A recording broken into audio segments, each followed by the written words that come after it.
back from the UK. Yes, indeed, Rob. We had 5 weeks in the UK and Ireland and in Europe, and most enlightening. Some really good experiences and some bad ones.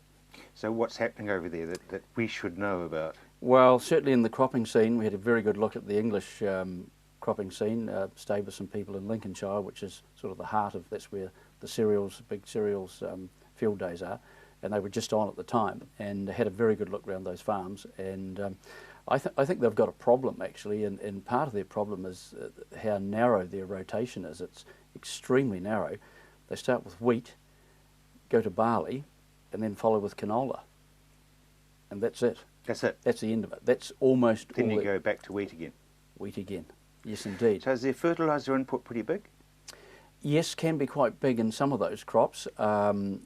Certainly, occasionally they move into potatoes as a very seldom, but a few acres of potatoes and a few oats, and that's about it. But certainly not as big as some horticultural crops. But basically, they're leading down a line of potential build-up for diseases and weeds that they can't handle because of that narrow rotation. You know, they're relying extremely heavily on canola for its ability to become a biofumigant in that situation. And as we know, when brassicas break down in the soil, they let off properties from the decaying foliage, rotting, which sterilise the soil and make it okay. But there's an end to that, and they'll probably, it's a bit like continually taking penicillin. You know, at some stage you're going to develop a resistance to that of something or another, and all it needs is, we've seen it with herbicides, is that one or two plants survive, and you keep going down that track and using that same thing again. Well, you're going to end up with an off-type that is totally resistant to what they're doing, and that's my concern for them. Mm. Yes. Dennis, are they coming back into cropping? Was at one stage the British were being paid to not grow anything?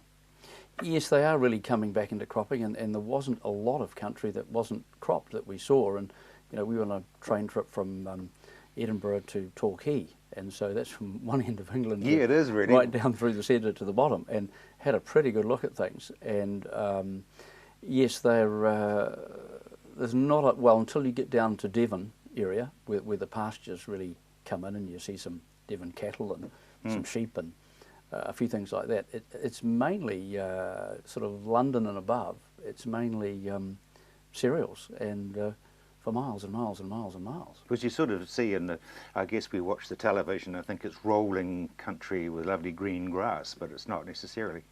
Well, it is very much rolling country. You know, there's very little waste country as such. They can farm just about all of it. The only waste is the villages and the castles, basically. But would you suggest that we're actually ahead of them? Well, I don't know ahead. We have a lot more choices, and we are so fortunate in having those choices in terms of our diverse rotation and crops that we can successfully grow. You know, they have a pretty miserable sort of a harvest period and a pretty wet sort of a winter, and that sort of dictates what they can and can't do. And of course, you know, they do a lot of drying of crops and things like that. So our sunshine and our latitude is and yeah. Did anyone talk to you about yields, or were they a bit closed-mouthed about that?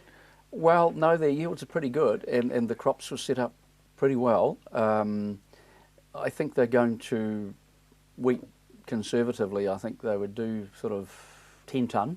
Their barleys look as if they're almost too heavy, just about ready to lodge. But one real thing that they've really got a problem with is the black grass, and really, they just cannot control it with that rotation and what they're doing. It is getting to the stage where it's a bit like a field that's full of cleavers here. The black grass is just dragging the crops down, and you could see from the elevation of a train, you could see down into these crops. You could see huge areas that have just completely been dragged down by this black grass, because it grows so much quicker than the crop, gets above the crop, and then dominates it, and it lodges in itself and pulls the crop down. And so, what a mess.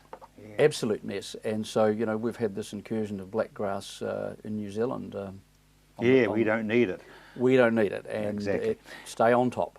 Subsidies, are they still getting payouts? Yes, basically, Rob, I talked to a few of them farmers about that, and their subsidy, they say, in a typical, I suppose you call it reasonably intensive cropping program, the subsidy pays for their annual fertiliser costs.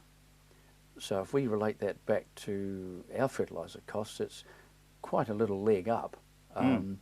But unfortunately, the subsidy is paid to the farmers not on productivity or on the crops they grow, purely on the acreage they own every year. Now that acreage could be in forest, it could be in pasture, it could be a park, it could be intensive cereal, it could be even sugar beet, for instance.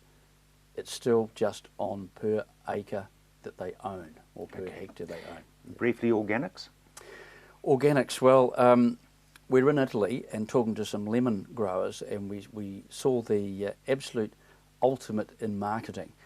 They handed us some lemons, and we were trying to talk to these Italians who didn't understand English very well, handed over some lemons, and they said, trying to get through to us that it was organic. And I said, look, look, look, look. So you got the lemon, a branch, and a leaf. And on the leaf was a lacewing, aphid, and scale. Well, lacewing control aphid, but in terms of whether that lemon was grown organically or not, absolutely no doubt. If you got the bugs with the product, no doubt about its branding, it was organic. Indeed. Coming back home, the Euro Malt filled their contracts.